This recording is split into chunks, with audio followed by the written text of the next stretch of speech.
Fala pessoal, Carol na área, trazendo mais um vídeo aqui no canal. No vídeo de hoje eu vou contar pra vocês um caso que aconteceu no Halloween de 1973. Posso dizer pra vocês que é um caso bem chocante e também ele fica muito revoltante depois do julgamento. Se você se interessa por esse tipo de conteúdo, casos criminais resolvidos, como é o de hoje, casos criminais que ainda são um mistério, convido você a se inscrever aqui no canal. Todas as semanas eu trago esse tipo de conteúdo aqui pra vocês, então se você gosta, se inscreve aqui no canal, deixa um like nesse vídeo que isso é muito importante e também ativa o sininho de notificações. Então bora vem comigo que hoje nós vamos conhecer o caso Lisa French.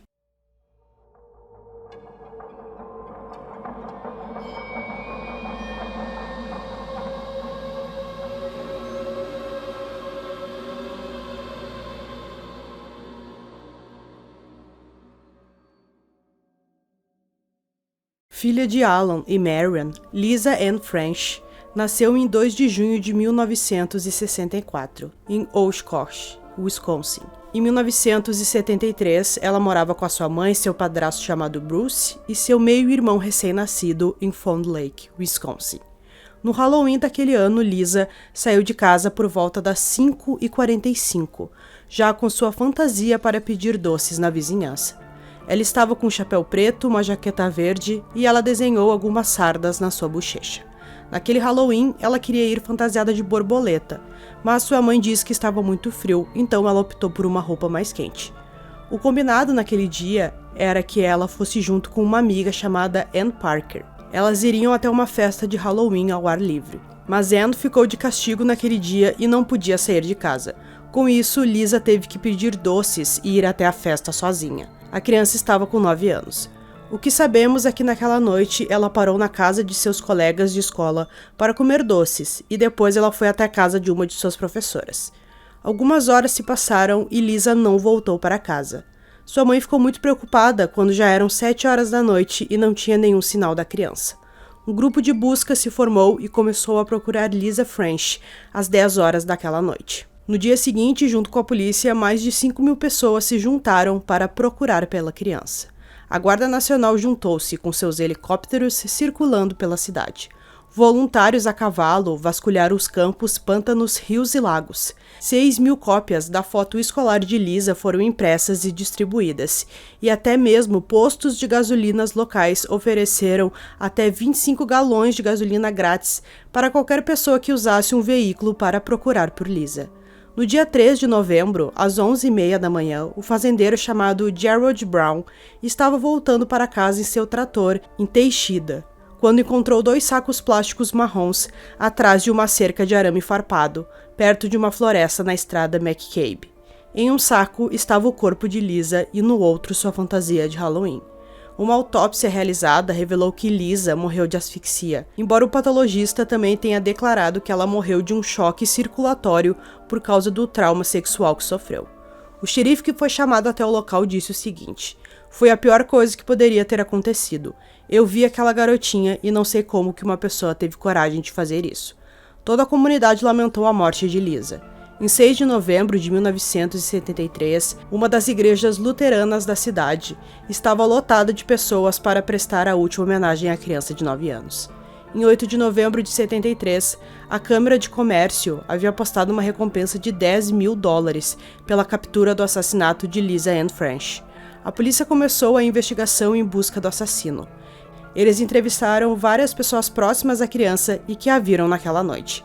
A polícia desconfiou de um homem chamado Gerald Miles Turner Jr.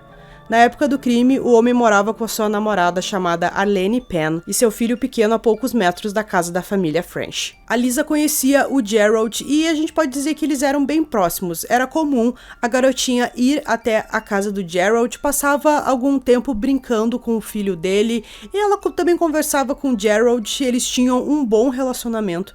Teve uma vez no passado também que o Gerald alugou uma casa da família French, então eles se conheciam e a polícia suspeitou que ele pudesse ter algum envolvimento no assassinato da criança.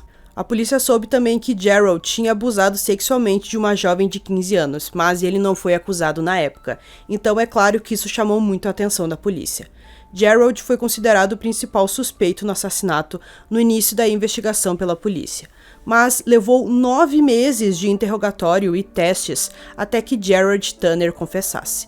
No dia 8 de agosto de 74, ele confessou o abuso sexual e o assassinato de Lisa French, mas depois ele voltou atrás. Durante os 9 meses de investigação, ele foi levado pela polícia para realizar um teste do polígrafo e que os resultados do exame foram inconclusivos e ele negou realizar um segundo exame. A polícia também havia coletado amostras de pelo do corpo dele e fibras de um edredom. As amostras de cabelo de Gerald foram positivamente combinadas com as encontradas no corpo de Lisa e suas roupas também. Gerald contou em detalhes o que aconteceu naquela noite. Então, depois que a Lisa saiu da casa da sua professora, ela foi até a casa do Gerald, que ficava muito perto ali da vizinhança. Então, como ela conhecia ele, ela foi ali pedir alguns doces. Ela bateu na porta, viu que a porta estava aberta, então ela entrou na casa pedindo doces ou travessuras, e o Gerald, naquele momento, ele estava sozinho, e quando ele viu a garotinha, a gente pode dizer que ele estava meio que descontrolado sexualmente e que ele já tinha a intenção de fazer alguma coisa com ela. Os dois conversaram um pouco sobre os doces que ela tinha ganhado naquela noite, mas em seguida ele conseguiu atrair a Lisa até o seu quarto e foi nesse momento em que ele abusou dela sexualmente e a matou. Gerald diz que depois do ataque sexual, Lisa não estava mais respirando. Ele tentou reanimá-la colocando a cabeça sobre o peito dela e notou que seu coração ainda estava batendo. Então, ele tentou ali fazer alguma técnica para que ela voltasse a respirar. Só que ele teve que parar de fazer isso porque a sua namorada chegou em casa. A Lene, que estava na festa em que Lisa deveria ir, chegou em casa às 7 horas da noite. Gerald estava vestindo um roupão e afirmou várias vezes que estava se sentindo doente naquela noite. A Lene disse que seu namorado foi várias vezes para o quarto para se deitar. Ele disse que nesse momento o corpo da criança estava em um dos banheiros da casa. Depois que Arlene saiu da casa por volta das 8 horas para visitar sua mãe, Gerald colocou o corpo da criança em um saco e suas roupas em outro, e se dirigiu até Teixeira, onde ele descartou o corpo da criança perto da fazenda. Em um esforço para evitar deixar evidências de impressões digitais no corpo da Lisa ou na cena do crime, Gerald usava meias nas mãos ao mover o corpo. Ele também limpou o zíper da roupa dela e os seus sapatos.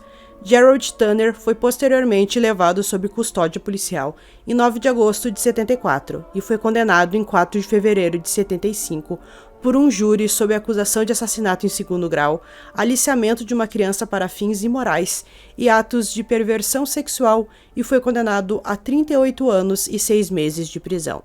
Ele me impressionou por não mostrar nenhum remorso, nenhum sentimento de arrependimento, disse o juiz durante a sentença. Gerald Tanner foi liberado pela primeira vez em 13 de outubro de 92, por um bom comportamento, depois de cumprir apenas 17 anos e 8 meses de sua sentença. A liberdade condicional de Tanner, em 92, provocou vários protestos da comunidade, indignação pública entre os parentes e também em alguns moradores de Milwaukee, onde ele estava morando em uma casa de recuperação durante sua primeira liberdade condicional. Isso levou os legisladores a criar a Lei do Predador Sexual Wisconsin, capítulo 980, apelidada de Lei de Tanner, que foi retificada em 26 de maio de 94 pelo governador de Wisconsin na época. Essa lei permite que criminosos em liberdade condicional ou liberados de sua sentença de prisão sejam detidos em instituições mentais se forem considerados como tendo uma probabilidade substancial de cometer outro crime. Gerald foi enviado de volta à prisão em 23 de novembro de 93, depois que um recurso do Departamento de Correções decidiu que eles haviam calculado mal sua liberdade condicional obrigatória por seu bom comportamento. Durante seu encarceramento, Gerald escreveu uma carta para Lisa French, mas nunca foi vista até em um arquivo divulgado em 99. A carta dizia: "Duvido que eu pudesse perceber completamente o terror que você experimentou em minhas mãos. Ainda posso ver você parada na minha porta com aquele chapéu preto. Então vejo o prazer em seus olhos se transformar em medo quando fecha a porta atrás de você. O resto da minha vida terei que viver com o que eu fiz com você." Alan French, o pai de Lisa, disse que apoiava a pena de morte para Gerald Tanner. Em uma entrevista em 93, ele disse: "Espero que Deus a tenha levado antes que a violência acontecesse com ela, para que ela não soubesse e não tivesse tempo para se assustar com aquilo.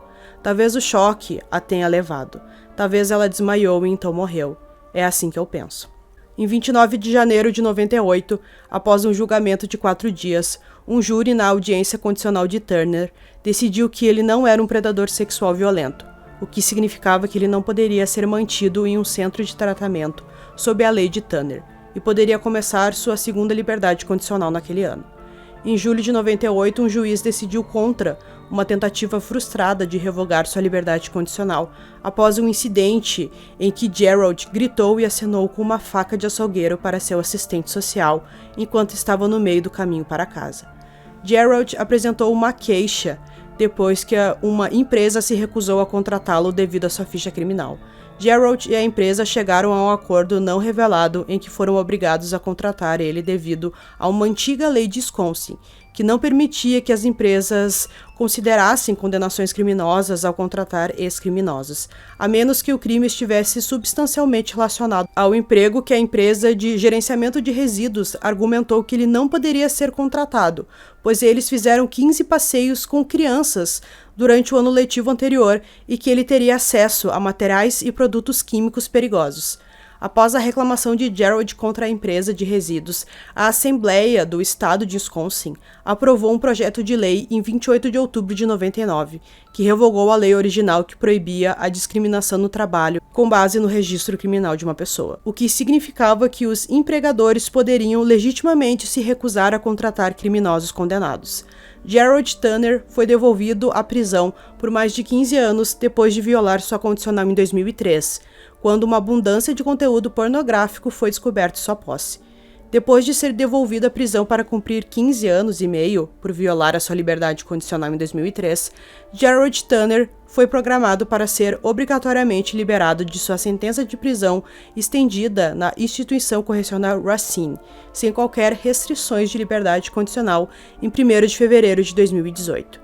A libertação de Gerald fez com que a mãe de Lisa criasse uma petição online em um esforço para manter ele encarcerado em um centro de tratamento mental. A partir de 2021, a petição reuniu mais de 34 mil assinaturas, com mais de 9 mil assinaturas de residentes de Wisconsin. O Departamento de Justiça de Wisconsin havia então apresentado uma petição legal em 2018, antes de sua liberação obrigatória da prisão, para manter Gerald Turner detido.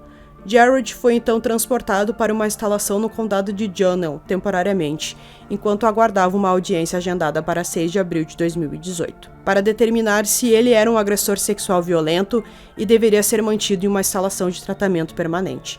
A audiência marcada para abril foi adiada, após o juiz do Tribunal de Circuito tentar transferir os procedimentos do condado de Fond du Lac para o condado de Dane. Este movimento foi resultado do advogado de defesa de Turner persuadir a mover a audiência argumentando que Gerald havia morado em uma casa a meio caminho de Madison durante sua segunda liberdade condicional, antes de ser enviado de volta à prisão. O Departamento de Justiça de Wisconsin então recorreu da decisão do juiz de mover o caso para o condado de Dane. Depois, o Departamento de Justiça argumentou que a audiência deveria ocorrer onde o crime ocorreu. À medida que os intervalos entre cada audiência aumentavam, um porta-voz do Departamento de Justiça havia declarado que não havia nenhum prazo para uma decisão final sobre o status de Turner. Em 2019, um tribunal de apelação de Wisconsin decidiu irrevogavelmente que Gerald Turner deveria ser julgado novamente no condado de Fond du Lac, anulando a decisão do juiz do Tribunal de Circuito e determinando que ele deveria ser julgado no condado de Fond du Lac em algum momento. Foi relatado mais recentemente que Gerald deveria ter seus status julgados novamente no tribunal em 29 de outubro de 2020, 2 dias antes do 47º aniversário do assassinato de Lisa. Em fevereiro de 2022, Gerald Turner, ou o Halloween Killer, como ficou conhecido, permanecerá confinado em uma unidade de saúde mental segura após a decisão de um juiz. Desde sua liberdade da instituição correcional de Racine, Gerald está no Centro de Tratamento Seguro de Sand Ridge, que é operado pelo Departamento de Serviços de Saúde e pelo Programa de Pessoas Sexualmente Violentas do Estado. A família de Lisa argumentou a favor de manter Turner confinado, na esperança de garantir que ele nunca possa prejudicar outra pessoa. Ele não deveria ser libertado. Quando Lisa puder voltar e ter a sua liberdade, ele também pode, disse a família. Então, pessoal, concluindo aqui esse caso para vocês, a gente viu que foi um caso que foi resolvido até rápido, mas o que aconteceu depois eu acho que é muito triste e frustrante também para a família, de saber que ele teve a chance de ficar solto por um tempo, depois a lei voltou atrás e viu que ele era sim uma pessoa perigosa e que ele não podia ficar solto. Se ele fez isso com uma garotinha que ele conhecia, que convivia com ele, então o que ele seria capaz de fazer com uma criança que ele não conhecia? Então eu espero que vocês tenham gostado desse vídeo. Esse foi mais um vídeo aqui no canal Durmam Bem e até o próximo.